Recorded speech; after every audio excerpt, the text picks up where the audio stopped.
That's so weird that they put up all of these things after I press go live. Get off my screen. Hi, guys. Long time no see, depending on which platform you're on.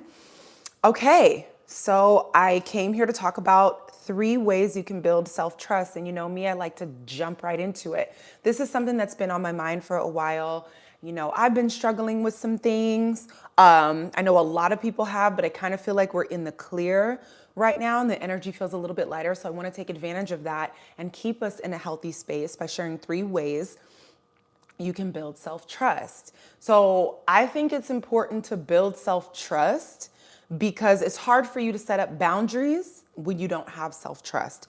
It is hard for you to stay out of anxiety and depression when you don't have self-trust. These are things a lot of us are battling, especially after Coco 19. And I just wanted to give you some practical tips that you could use to help yourself. So I have my computer here because I wanted to do a little teachable moment. So here are a few ways you can build your self-trust muscle. Number 1 is to honor the way you feel about things. I feel like a lot of times our feelings are, oh, it's just PMS, or oh, it's how you feel. And then we have to pull to the logical side because you shouldn't trust your feelings. Our feelings are over the, oh, you feel. I feel like there's like a negativity almost around feelings, like, oh, she and her feelings or whatever the case. Is this on? Yes. She and her feelings, whatever the case. But your feelings are your biggest indicator of what you need. If something sounds weird to you, if something feels uncomfortable for you, if you need something to shift, like your body is going to be the first one to let you know. It's not about what other people feel and think, what they assume, what should go on, somebody else's logic, blah, blah, blah. It doesn't matter. People make feelings sound weak, sensitive, and nothing but a symptom of PMS. But honestly, it's your navigator. So if you lean into it, what I tell people is lean into the feelings. If you're like, oh, I really want to quit this job. Oh, I really want to start this business. Oh, I really want to have this tough conversation with somebody. Don't allow the fear, anxiety, it's fear underneath. So you're only having anxiety because you're scared to trust yourself with something you already feel you need to do. So if you feel like you need to have a tough conversation, you feel like you need to quit your job, you feel like you need to start the business, whatever it's going to be, lean into that feeling. Because once you lean into it, you're going to give yourself an opportunity to allow the next aligned action step to reveal itself for you. See, we like to get real comfortable. We like to know everything that's going to happen. That's our ego. As long as our ego knows everything that's going to happen, that we're safe and we can handle it and we can navigate it and all of these things, that sense of fear is removed. But it's just not the truth. The ego is not the truth. The only truth is the way you feel. So that's all I'm going to say. I think you guys know what I'm saying here. Number 1 is honor the way you feel about something. When you honor the way that you feel, you lean into that feeling. And then the next thing that you're supposed to do pops up for you. And it pops up in the direction you feel you need to go. If you feel like you need to quit your job, quit the job. Like, we're so afraid that other part of our mind is like, well, what about money? And what if I don't find something else? And the job industry is saturated and it was so hard to get this one. And now I got to start something new. And all of that negotiating has nothing to do with what your intuition, what your body, what you feel like doing. Lean into that and be like, this is the difference. Oh, I feel like I want to quit my job. You say to yourself, okay, you want to quit. Is there any idea what you want to do next? Start to get inquisitive. Do you know what you want to do next? Do you know where you'd like to go? What is about it? Would you like to make more money? And as you start to lean into, I feel like I want to quit my job, instead of demonizing the feeling because you can't make comfortable, logical sense of it, lean into why you're feeling that way in the first place and allow the feeling to unearth these action steps for you. So self-trust. Hi. My number 1 way to build self-trust is to honor your feelings. Number 2, remember God is in you God is in you. I love talking about oneness. It sounds real like, oh, lo, lo, lo, lo, but we're all one.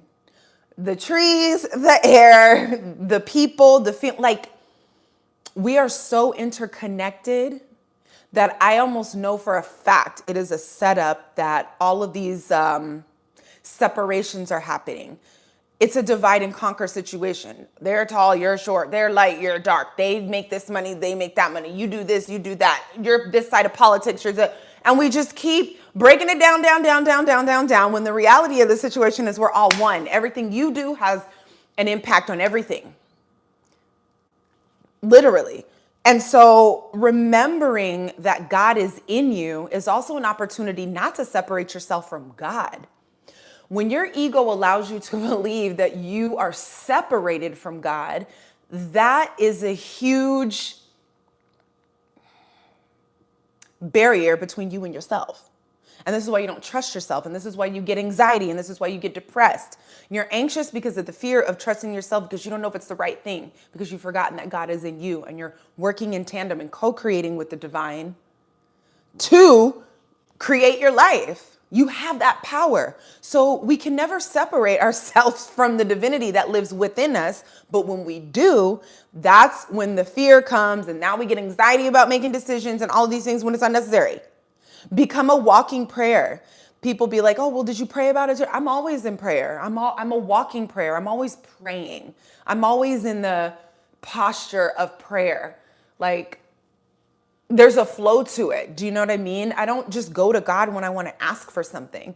I rarely even ask for anything anymore. It's kind of more like, you know,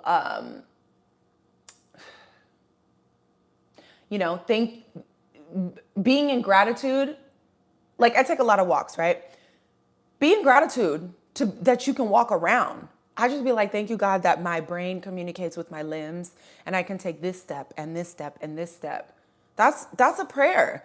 Thank you, God, for the clarity that I have on this situation. Even if I don't have clarity on the situation, thank God for the clarity you have, because it is finished. Thank you, God, for the clarity. Thank you for keeping me safe. Thank you for become a walking prayer. God is not something separate from us where you have to beg for favor. To be honest, I kind of want to get into that.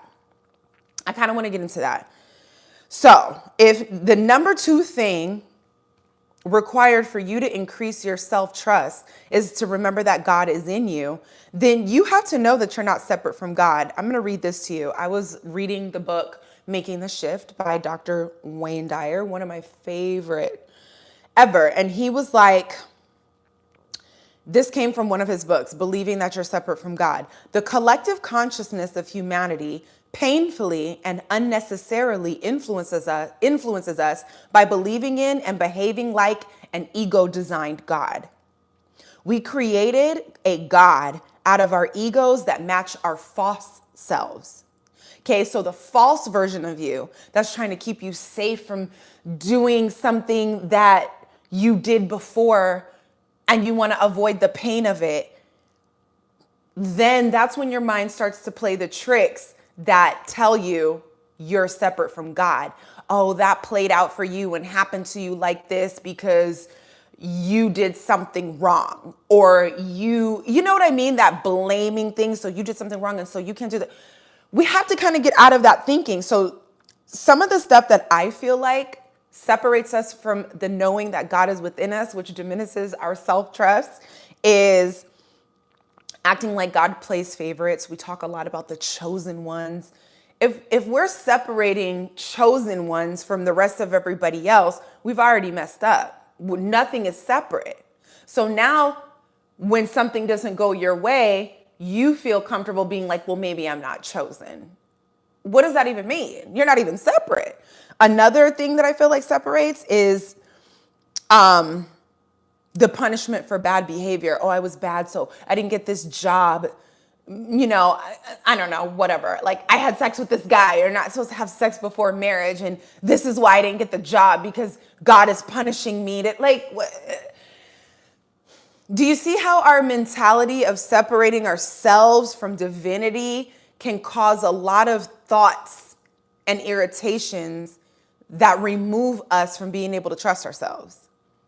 because you're making it separate. Does that even sound like love to you? Somebody's going to punish you for bad behavior. Somebody who will answer your prayers sometimes on a whim and only if you obeyed and did this and did enough performing to prove that your prayers should be answered. Like, does that even sound like love? It's no wonder we feel so separate from our dreams and so like things are unattainable. And we have so much anxiety about what we're going to do and how we're going to show up and if it's going to work, because we're completely checked out of the God within us. We have made it a separate thing. So I went on that whole tangent to say, stay connected to God moment by moment, because the choices in that are vast. When they're limited, that's when you get anxiety. That's when you move in fear. That's when you don't trust yourself. You don't know if it's enough, and the list goes on.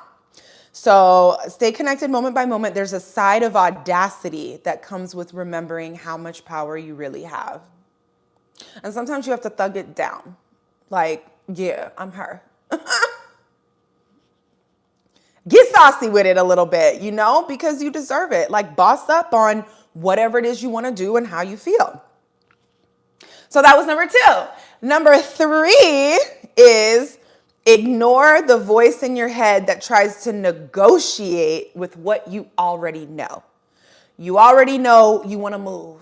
You already know you want to cut that person off. You already know it would be right to break up with the guy. You already know. There's so many things that we already know. But then we have that little voice in our head that sits on our shoulder like a little negotiator that sounds like it knows it all. Oh, well, you know that you need to break up with that guy, right? The negotiator, so that's the way you feel. Your negotiator will be like, well, if you break up with him, that means you're going to have to start all over with somebody else. He's not that bad. And what if you guys talk? And what if you go to counseling? And da-da-da. Why are you negotiating? I already said it's time for me to leave this guy. So anytime you ignore the voice in your head that tries to negotiate with what you already know, you're winning. You're increasing your possibility for self-trust because you said what you said. Don't argue with me. That's coming from the ego. That's coming from the small self. That's coming from a space that is trying to protect you from a threat that doesn't even exist. So that voice will bring up perceived undesirable outcomes from the past. Oh, I want to leave this job. I don't want to work at this job anymore. Remember what happened last time you quit? You didn't have a job for X amount of months. Now you're making less. And now you did it. That has nothing to do with what you said you want to do. We have to stick with what we said we're going to do because that builds self-trust. Without this self-trust, you are walking around in fear. And the root of anxiety is fear. So you're anxious and you have anxiety and you can't make a decision and you're so confused and your head is so cloudy because of the 3 things that I'm talking about right now. So if you want to eliminate anxiety from your life, be more fearless, live authentically, and actually walk a path with... I was unable to connect. Are we in? Oh, what's happening? Oh, I think we're back on. Anyways, if the stream of thoughts that you are experiencing put you in a bad mood, make you irritable, that was your warning. You going down the wrong road. Wrong road. Turn it back around and get back in your God power. The God within you. You are God, small g, right? So that was it, guys. I just wanted to share those things with you and go on that little tangent because I just feel like it's important in this season. And I'm going to talk more about this because I think it's good to talk about. So whether anybody is in here or not, this is here. It is living. If you enjoyed this message, please share it with a friend. Like, comment, subscribe. But just to recap, the 3 ways to build self-trust are: number 1, honor the way you feel about something. Number 2, remember God is in you. And number 3, ignore the voice in your head that tries to negotiate with what you already know. All right, you guys, thank you so much for listening. For those of you who tuned in, thank you so much. This is my shirt, Honey Lips, my design, to remind you to speak sweetly over your life if you're into it. The link, if you want to support me and be cute, is in the description. You can cop your own Honey Lips. I got hoodies. I got a notebook. Ooh, look, here's my notebook. Let me see if I can get it. my notebook, my Honey Lips notebook.